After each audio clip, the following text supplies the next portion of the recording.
എനിക്ക് തോന്നുന്നു കൂടുതലും ലുക്സും പിന്നെ സുരേഷ് ചേട്ടൻ്റെ കുറച്ച് സസ്റ്റെയിൻ ചെയ്തിട്ടുള്ള കാര്യങ്ങളുണ്ടല്ലോ. ആ ഒരു എനിക്ക് എക്സാമ്പിൾ പറയുകയാണെങ്കിൽ ഡാ വിളിക്കുന്ന ആ ഒരു സാധനം ഉണ്ടല്ലോ, അതൊക്കെ കൂടുതലും ഞാൻ മാധവനിൽ കണ്ടിട്ടുണ്ട്. നിങ്ങള് ബ്രദേഴ്സിലെ ഇപ്പം ഗോകുലും മാധവും രണ്ടുപേർക്കും അച്ഛന്റെ നല്ല ചായ ഉണ്ട്, പക്ഷെ രണ്ടുപേരും കാണാൻ വ്യത്യാസമുണ്ട്.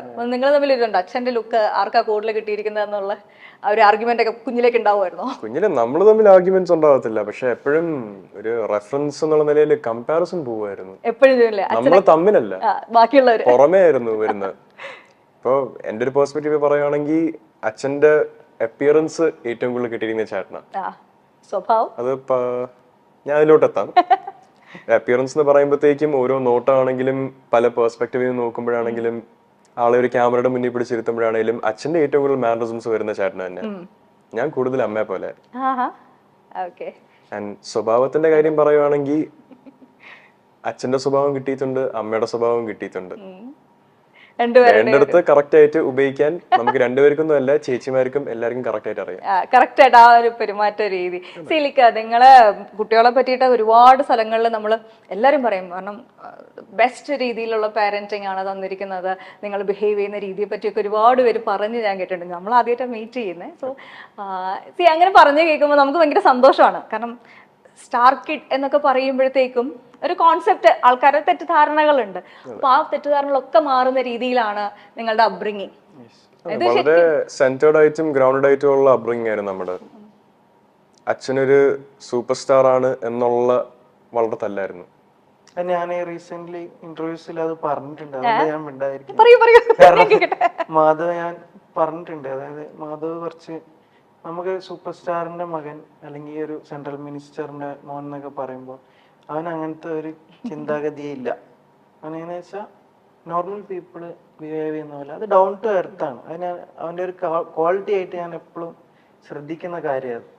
കാരണം അവനിക്ക് അങ്ങനെ ഇന്ന വേണം അങ്ങനത്തെ, അത് ആൾക്കാർക്ക് ഓട്ടോമാറ്റിക്കലി തെറ്റിദ്ധാരണ വരുന്ന സാധനങ്ങളാണ് അതൊക്കെ. പക്ഷെ അത് എനിക്ക് തോന്നുന്നു ഈ ഒരു സിനിമയുടെ പ്രൊമോഷൻസിന്റെ ഭാഗമായിട്ടും കൂടുതലായിട്ട് മാധവന് ആൾക്കാർക്ക് അറിയുമ്പോൾ അങ്ങനത്തെ സാധനങ്ങളൊക്കെ, ആ ചിന്തകളൊക്കെ എടുത്ത് കളയുന്നുള്ളത് എനിക്ക് ഉറപ്പുണ്ട്. മാധവൻ ആസ് ആൻ ആക്ടർ പരിചയമില്ലെങ്കിലും സുരേഷന്റെ മകൻ എന്നുള്ള രീതിയിൽ നമ്മൾ പല ഓൺലൈൻ പ്ലാറ്റ്ഫോംസിലും മീഡിയയിലൊക്കെ എപ്പോഴും കാണാറുണ്ട്. പക്ഷെ ഞാൻ അവിടെ ശ്രദ്ധിച്ചൊരു കാര്യം എന്ന് പറയുന്നത്, മാധവ് വളരെ ക്ലാരിറ്റിയോടുകൂടി കാര്യങ്ങൾ പറയുന്ന ഒരു വ്യക്തിയാണ്. പറയാനുള്ള കാര്യം ആവശ്യത്തിലധികം ഒന്നും പറയത്തില്ല, ടു ദ പോയിന്റേ പറയുള്ളൂ, പക്ഷെ അത് കറക്റ്റ് ആയിരിക്കും. ഇത് സി മീഡിയയുടെ മുന്നിലേക്ക് പോകുന്ന സമയത്ത് നമ്മുടെ മീഡിയ കൾച്ചർ മാറിക്കൊണ്ടിരിക്കുകയാണ്. മറ്റേ വിദേശത്തൊക്കെ ഉണ്ടായിരുന്ന പോലത്തെ ഒരു പാപ്പരാസി കൾച്ചറിലേക്ക് നമ്മൾ എത്തി ഓൾമോസ്റ്റ്. സി അപ്പം മീഡിയയുടെ മുന്നിൽ ഇങ്ങനെ ബിഹേവ് ചെയ്യണം എന്നുള്ളത് പ്ലാൻഡ് ആണോ അതോ naturally you are like this? I think it's natural. Natural, I think. Because we didn't plan anything, we just came. I think it's natural and it is simple. I think she's referring to not just the interviews happening right now, in general how my interactions So he used to give with the bites to media channel before becoming an actor. I'm saying that only. It's natural. എനിക്കൊരു principle ഉണ്ട്, മറ്റൊരാളെ കുഴിതോണ്ടി അല്ല നമ്മള് നമ്മുടെ ജീവിതം ഉണ്ടാക്കേണ്ടത്. എന്റെ അച്ഛൻ പലപ്പോഴും അതിന് ഇരയായിട്ടുള്ള ഒരാളാണ്. അച്ഛനെ ടാർഗറ്റ് ചെയ്ത് കുറെ പേര് റെപ്യൂട്ടേഷൻ ക്രിയേറ്റ് ചെയ്യാൻ നോക്കിയിട്ടുണ്ട്. ഈ ഒരു സിറ്റുവേഷനിൽ ഞാൻ ഈ ചോദ്യം ചോദിക്കേണ്ടത് കൂടിയാണ്. ഇപ്പൊ മാധവ് ഈ വിഷയം എടുത്തിട്ടത് കൊണ്ട് തന്നെ പറയാം. ഇപ്പോ നമ്മുടെ മലയാളം ഇൻഡസ്ട്രിയിൽ ഏറ്റവും വലിയൊരു ക്രൈസിസ് നടക്കുന്ന സമയമാണ്. പക്ഷെ ഈ ക്രൈസിസ് ഒക്കെ ഉണ്ടായിരിക്കുന്നത് നമ്മൾക്ക് നല്ലൊരു ക്ലെൻസിങ് പ്രോസസ് നടത്തി നല്ലൊരു ഇൻഡസ്ട്രി ബിൽഡ് ചെയ്യാനുള്ളൊരു സിറ്റുവേഷൻ ആയിട്ട് കാണാം. പക്ഷേ ഇത്തരത്തിൽ ഇപ്പം ലേഡീസിനോട് എതിരുള്ള കാര്യമല്ല, പക്ഷെ പവർ ഉള്ള കുറേ ആൾക്കാർ ചേർന്ന് ടാലന്റഡ് ആയിട്ടുള്ള മറ്റുള്ള ആൾക്കാരെ അടിച്ചമർത്തിക്കൊണ്ട് കുറേ ആൾക്കാർ മാത്രം കൺട്രോൾ ചെയ്യുന്നു എന്നുള്ളൊരു ആരോപണം. അപ്പം അങ്ങനെ നോക്കുകയാണെങ്കിൽ സുരേഷ് ഏട്ടൻ അതിൻ്റെ ഒരു വലിയൊരു വിക്ടിമാണ്. അദ്ദേഹത്തിന്റെ കരിയറിൽ ഏറ്റവും വലിയൊരു പൊസിഷനിൽ നിന്നിട്ട് അദ്ദേഹത്തിന് വലിയൊരു ക്രൈസിസ് ആണ് പിന്നെ കുറേ ഏറെ വർഷങ്ങൾ. അപ്പൊ അതിനെപ്പറ്റി എന്താണ് മാധവന് പറയാനുള്ളത്? ഇപ്പോൾ ജസ്റ്റ് പ്യൂർലി ബേസ്ഡ് ഓൺ അച്ഛന് സംഭവിച്ചത് എന്താണ്, ഓരോരുത്തരുടെ ലൈഫിൽ നടക്കുന്നതും അവരുണ്ടാക്കുന്ന ചോയ്സസിന്റെയും അവരുടെ എൻവയൺമെന്റ് അവർ ചൂസ് ചെയ്യുന്നതിന്റെയും അവരുടെ ലക്ക് ഫാക്ടറും പോലെ ഇരിക്കും. എനിക്ക് അച്ഛൻ എന്താണ് അനുഭവിച്ചതെന്ന് വെച്ചാൽ എനിക്ക് അതിനെപ്പറ്റി ഡീറ്റെയിൽ ആയിട്ട് സംസാരിക്കാൻ താല്പര്യമില്ല. പക്ഷെ ഇറ്റ് വാസ് ഫേറ്റ്. അച്ഛൻ്റെ സ്റ്റാർസിൽ അച്ഛൻ അതിൽ കൂടെ പോകണമെന്ന് എഴുതിയിട്ടുണ്ടായിരുന്നു, അത് നടന്നു. അത്രയായിട്ട് എനിക്ക് പറയാനുള്ളൂ.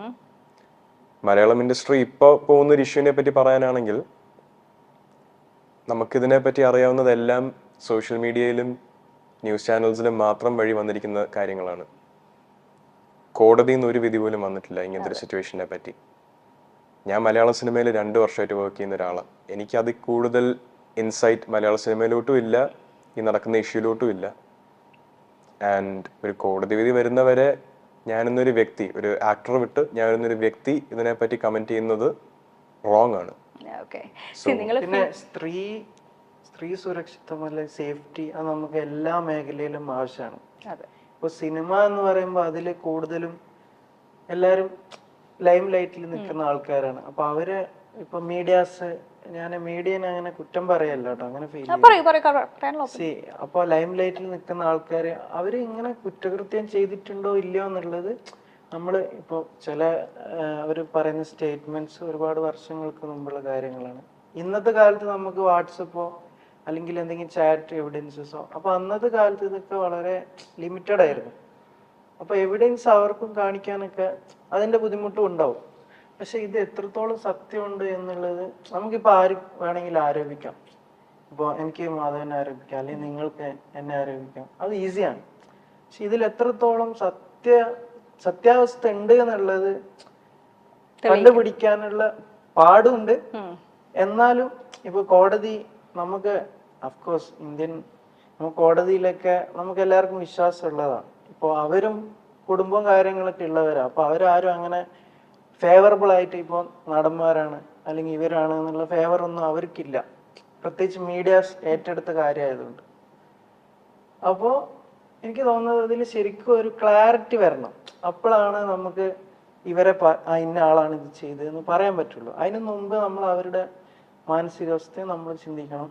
അഫ്കോഴ്സ് ഓപ്പോസിറ്റ് നിൽക്കുന്ന പെണ്ണുങ്ങൾക്കുള്ള അവരുടെ മാനസികാവസ്ഥയും എല്ലാം കൂടി കണക്കിലെടുത്തിട്ട് ഇപ്പൊ നടക്കുന്ന കാര്യങ്ങൾ ഐ തിങ്ക് ഫ്യൂച്ചറിലേക്ക് ഇനി അങ്ങനെ വരാണ്ടിരിക്കാനും അത് ഇപ്പൊ നിങ്ങൾ പറഞ്ഞ പോലെ തന്നെ ഒരു ക്ലെൻസിങ് സിസ്റ്റം പോലെ നമുക്കതിനെ കാണാം. രാജു പറഞ്ഞ പോലെ ഇതേപോലെ ഒരു ഇഷ്യൂ ഇത്രയും മീഡിയയിൽ ലൈം ലൈറ്റ് കിട്ടാൻ കാരണം ഇത് മലയാള സിനിമ ഇത് സിനിമ ഇൻഡസ്ട്രിയുടെ ഭാഗമായതുകൊണ്ടാണ്.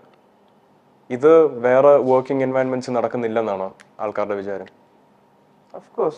എനിക്കറിയാവുന്ന കുറെ വിക്ടിംസ് ഉണ്ട് പല പല വർക്ക് എൻവയൺമെന്റ്സിലും ചൂഷണങ്ങൾ നടക്കുന്നുണ്ട്. അതെ, ഇത് സിനിമ ഇൻഡസ്ട്രിയുടെ ഇഷ്യൂ അല്ല. എന്നെ സംബന്ധിച്ചോളം ഇത് സിനിമ ഇൻഡസ്ട്രിയുടെ ഇഷ്യൂ അല്ല, ഇത് ലോകത്ത് നടക്കുന്ന ഒരു ഇഷ്യൂ ആണ്.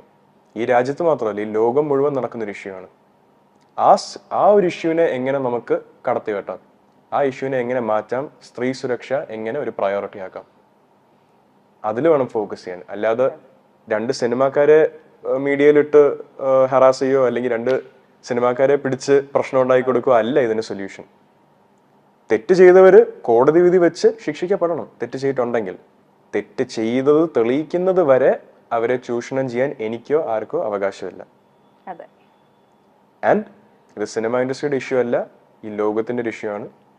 സ്ത്രീ സുരക്ഷ ഒരു പ്രയോറിറ്റി ആയിരിക്കണം എന്നുള്ളത് ഒരു വളരെ വലിയ ഫാക്റ്റാണ്.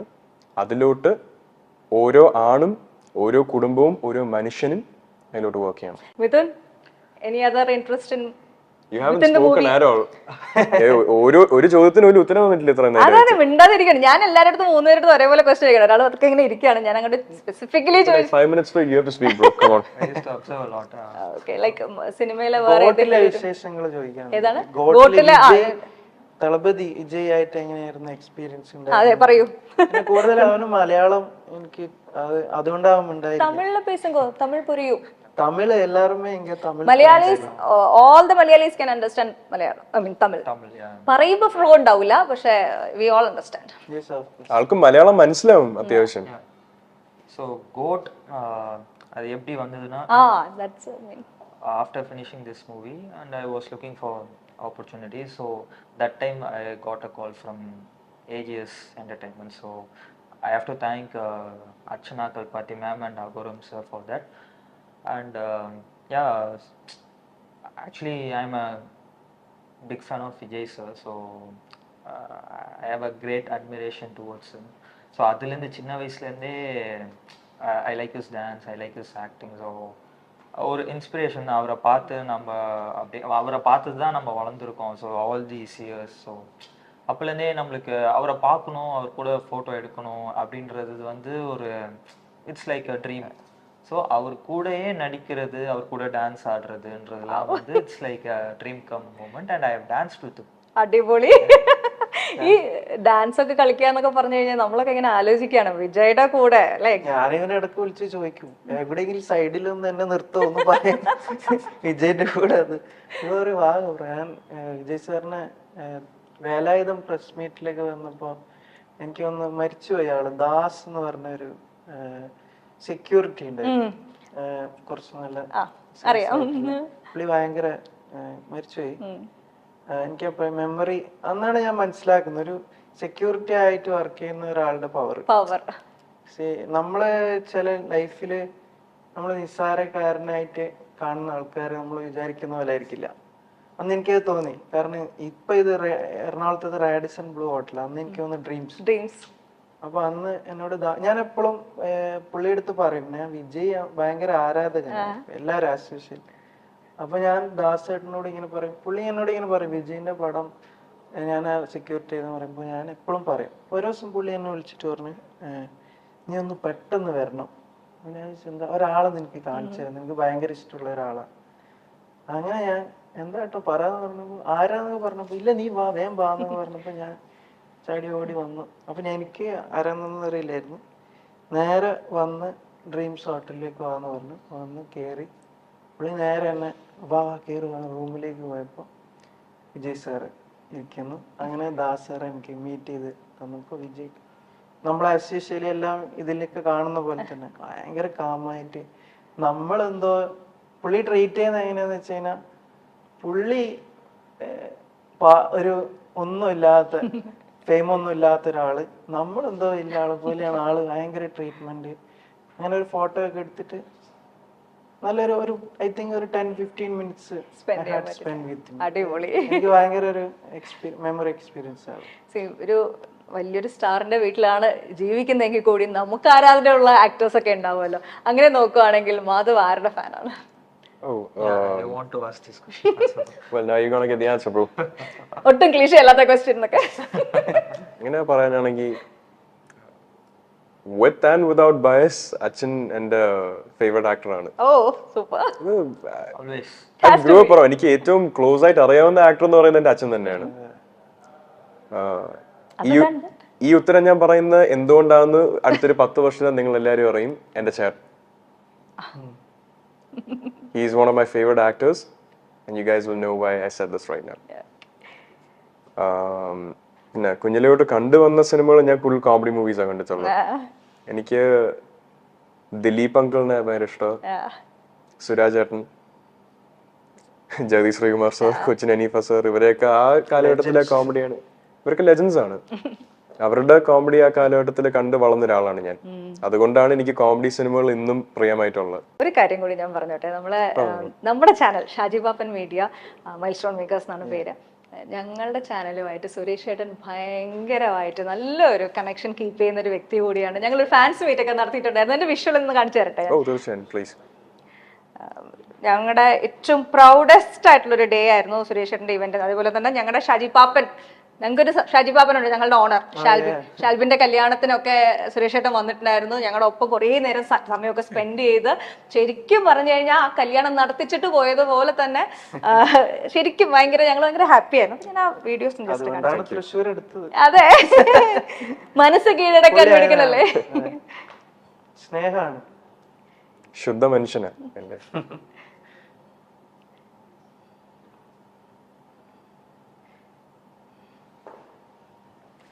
സുരേഷ് ചേട്ടൻ അങ്ങനെ എന്തെങ്കിലും ഡയറ്റ് എന്തെങ്കിലും ഉണ്ടോ? ഒന്നുമില്ല, ഡയറ്റ് ഒട്ടും ഇല്ലാത്ത ഏക ജീവി ഞാനായി ലോകത്ത്. അല്ല, എന്നാലും മമ്മൂക്ക പറയുന്ന കേട്ടിട്ടുണ്ട് സുരേഷ് ചേട്ടാ, ഒരു നടനെ സംബന്ധിച്ച് ശരീരമാണ് അവന്റെ ആയുധം എന്ന്. അപ്പൊ സുരേഷ് ചേട്ടൻ ഈ ബോഡി എന്തെങ്കിലും ഫിറ്റ്നസ് ഫ്രീക്ക് പോലെ? ഭക്ഷണത്തിന്റെ കാര്യം പറയുമ്പോൾ മമ്മൂക്ക എന്ന് പറയുന്ന മനുഷ്യന്റെ പേര് ഇവിടെ ഉച്ചരിക്കരുത്, പോളണ്ടിന്റെ പേര് ഇവിടെ ഉച്ചരിക്കരുത്. അതൊരു അപൂർവ ജന്മമാണ്. അങ്ങനൊന്നും ലോകത്താർക്കും പറ്റില്ല. വലിയ നടനാണ് മോഹൻലാൽ, മോഹൻലാലിനും പറ്റില്ല. ഞങ്ങള് ഭയങ്കര ഹാപ്പി ആയിരുന്നു കേട്ടോ. Best event ever. നേരത്തെ മമ്മൂട്ടി സാറിനെ പറ്റി പറഞ്ഞപ്പോഴത്തേക്കും മാൻസ് എ ഡിഫറെന്റ് ബ്രീഡ്. ഈ പ്രായത്തിലും ഈ രൂപം മെയിൻറ്റെയിൻ ചെയ്യാൻ പറ്റുന്നത് അത്രയും ലൈഫ് സ്റ്റൈലിൽ സാക്രിഫൈസ് ചെയ്തിട്ട് മാത്രമാണ്. ഈ ഒരു തൊഴിലിലോട്ട് കയറുമ്പോൾ ഞാൻ ആ കാര്യം അച്ഛൻ പറഞ്ഞതിലോട്ട് ഞാൻ എതിർക്കുന്നു. മമ്മൂട്ടി സാറിന്റെ ലൈഫ് സ്റ്റൈല് പോലെ മെയിൻറ്റെയിൻ ചെയ്താലേ ആ ഒരു പ്രായത്തിലും ഇതേപോലെ ലീഡ് മൂവീസ് ചെയ്ത് സക്സസ്ഫുൾ ആയിട്ട് ബോക്സ് ഓഫീസിൽ പെർഫോം ചെയ്യാൻ പറ്റത്തുള്ളൂ. അതെല്ലാ രീതിയിലും ആ ഒരു ഇൻസ്പിറേഷൻ ആണ്. സുരേഷ് ചേട്ടനൊക്കെ ഉറക്കമില്ലാതെ ഓട്ടം. അതെ, ഒരു ഭാഗത്ത് പൊളിറ്റിക്കൽ സിനിമ, അപ്പോൾ ആള് രണ്ടും നല്ലോണം ബാലൻസ് ചെയ്യാൻ ഒരുപാട് കഷ്ടപ്പെടുന്നുണ്ട്. നമ്മൾ ചില സമയത്തൊക്കെ ഇപ്പൊ ലാസ്റ്റ് റീസെന്റ് ശരത് സാറിന്റെ മകള് വരലക്ഷ്മിയുടെ മാരേജിനൊക്കെ നമ്മൾ ഒരുമിച്ചാ പോയത്. അപ്പോൾ ഞാൻ സുരേഷ് ചേട്ടനൊക്കെ കണ്ണൊക്കെ ഇങ്ങനെ ഉറങ്ങാതെ അവിടുന്ന് ഓടി ഇവിടെ വന്ന് അവിടുന്ന് ഓടി ഭയങ്കര ഹാർഡ് വർക്കിംഗ് ആള്. സുരേഷ് ഗോപിയെയും സുരേഷ് ഗോപിയുടെ കുടുംബത്തെയും എന്നും നമുക്ക് വലിയ ഇഷ്ടമാണ്. മലയാളി പ്രേക്ഷകരുടെ ഇഷ്ട താരങ്ങളിൽ ഒരാളാണ് സുരേഷ് ഗോപി എന്ന സൂപ്പർ സ്റ്റാർ. അദ്ദേഹത്തിന്റെ കുടുംബവുമായും മലയാളി പ്രേക്ഷകർക്ക് വലിയ അടുപ്പമാണുള്ളത്. 4 മക്കളാണ് അദ്ദേഹത്തിനുള്ളത്. 2 ആൺമക്കളും 2 പെൺമക്കളും. ഒരാൾ സിനിമയിൽ സജീവമായപ്പോൾ ഇളയ മകൻ ഇപ്പോൾ സിനിമയിലേക്ക് തുടക്കം കുറിച്ചു കഴിഞ്ഞു. കുമ്മാട്ടി എന്ന ചിത്രത്തിലൂടെ മലയാള സിനിമയിൽ അരങ്ങേറ്റം കുറിക്കുകയായിരുന്നു സുരേഷ് ഗോപിയുടെ ഇളയ മകൻ മാധവ് സുരേഷ്. പലപ്പോഴും പല കാര്യങ്ങളും വളരെ പക്വതയോടെ സംസാരിക്കുന്ന ആളാണ് മാധവ് സുരേഷ്. മാധവിന്റെ ഇന്റർവ്യൂകൾ കാണുമ്പോൾ നമുക്ക് മനസ്സിലാക്കാം അച്ഛനോളം പക്വത. കാരണം കാണാൻ ഗോകുലാണ് അച്ഛനെ പോലെ, സുരേഷ് ഗോപിയെ പോലെ എങ്കിലും മാധവനാണ് സുരേഷ് ഗോപിയുടെ സ്വഭാവം കിട്ടിയിട്ടുള്ളത് അല്ലെങ്കിൽ പെരുമാറ്റം കിട്ടിയിട്ടുള്ളത് എന്നാണ് മാധവ് പറയുന്നത്.